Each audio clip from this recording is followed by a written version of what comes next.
Listen to Morning Lifestyle with Dave, and we're doing a little bit of research today. It's into a new term called Flexiter. It's the 2024 newest workplace trend, and to find out a little bit more about it, Catherine Kennedy for People2people Recruitment's joining us. Catherine, welcome. Hello, hi there. Thanks for having me. Let's start out for people like me who are unaware of this. What is a Flexiter? Sure. So a flexiter is a term that's been recently coined, and really it means it's a term to describe people in the workforce who will exit a workplace because of a lack of flexibility. So they're flexitors instead of exiters. So a bit of a play on words there, but it's essentially, and we're definitely seeing more and more people really prioritise flexibility in terms of their employer, and if they're not getting that flexibility, it's a pretty key reason why a lot of people look to leave.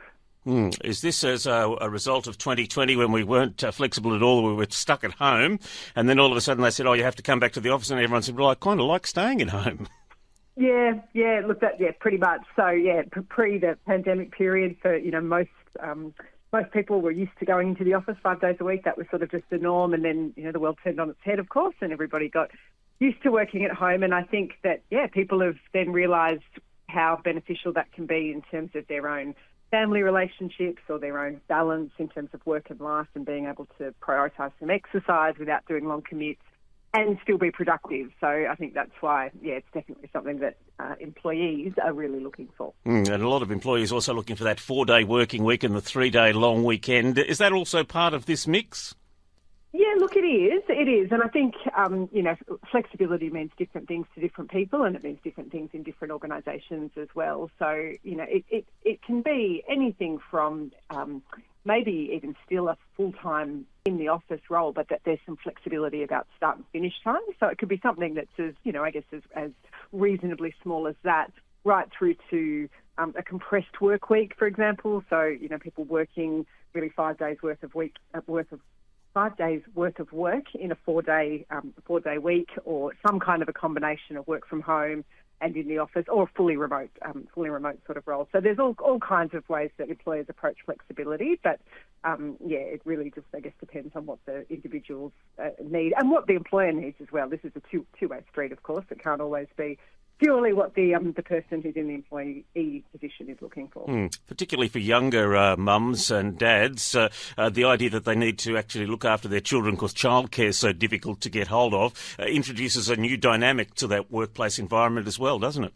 Yeah, look, it does. And that's an interesting point, because I know for many employers, they feel, and there's probably some reason in this, they feel quite uncomfortable about having an employee working from home, but also having the childcare responsibilities of an infant in the moment. So, different organisations will approach that differently. But where the flexibility can be really helpful for, particularly for parents of young children, is it means they're not having to drop the child at daycare at 7 o'clock in the morning to do a long commute into work, and they're not having to get there, at 6 p.m. So they're just able to have a little bit more time to prioritise those family commitments as well. I know even in the teaching profession, from experience with my grandchildren, asking them about, who's teaching them this year, and they say, we've got 2 teachers, one on Monday, Tuesday, and then the other one does Wednesday, Thursday, Friday. And my kids have been exactly the same. Yeah, I think that sort of job share type arrangement is pretty common. It is, and it's something that hasn't, though. I think when my children went to school going back 15 or 20 years, they had a teacher and they taught for the 5 days a week. But that job share, not only necessarily in the teaching profession, but in a lot of jobs, if you ring an organisation, they might say, oh, no, well, Jenny's not here today, but Joan's looking after her job, and they sort of share it through the week.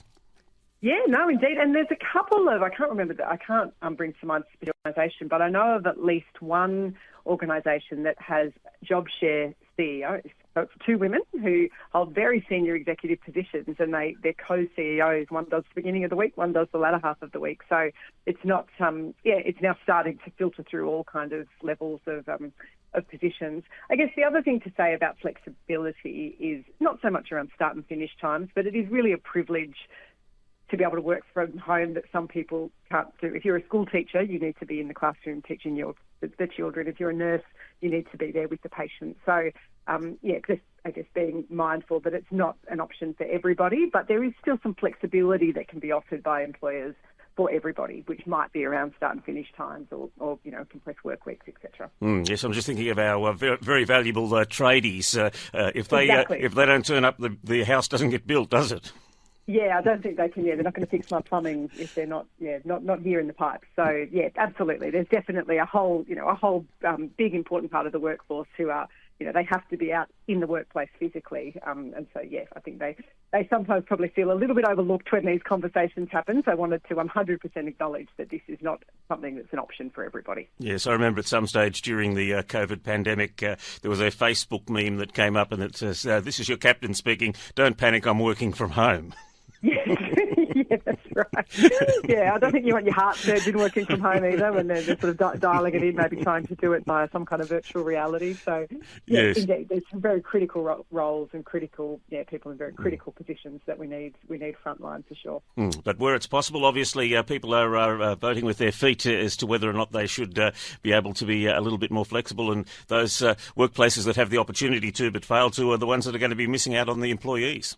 Well, that's the thing. And it might not be, it's relatively uncertain times at the moment, and so it may not be a direct impact right this moment in terms of people leaving with a lack of flexibility, but over time it will definitely be a factor, and organisations who have no flexibility at all, I think they definitely will find it harder to get that broad range of talent, and maybe the top talent that they're looking for will just be a little bit more difficult to entice. Well, we thank you for doing the research at People2People Recruitment on the new Flexiter trend, and let's hope that workplaces are able to work it out with their employees without losing them to being perhaps a little bit too rigid. Great to spend some time with you.